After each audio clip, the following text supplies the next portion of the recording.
আপনার যে talk show করেন, টক শো বাংলাদেশে যে টক শো করেন, চেয়ারে বৈশা বৈশা, হুইল চেয়ার, আরামের চেয়ার, ফর্মুলা চেয়ার, উন্নত চেয়ারে বৈশা বৈশা টক শো করেন। হ্যাঁ, আপনারা কি বুঝেন? দুনিয়ার সব জ্ঞান আপনাদের মাথায়, আর সবাই কি যাও খায়, আর কি পুরার যাও খায়, তারা কি কিছুই বুঝে না? একজন দিন মজুর, একজন পরিশ্রমী মানুষ জানে যে এই দেশটা কতটা পরিস্থিতি বহল চলতেছে, সেই বাস্তবতাটা সে অনুভব করতে পারে।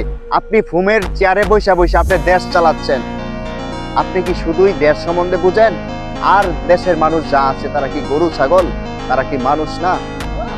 আপনার টক শো দিয়া এই পৃথিবী চলবে? আপনার টক শো দিয়েই বাংলাদেশ চলবে?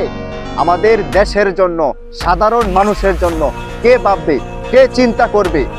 আপনি এক দল গেলে আরেক দলের কথা বলেন, আরেক দল গেলে অন্য আরেক দলের কথা বলেন, এভাবে কতদিন চলবে দেশ?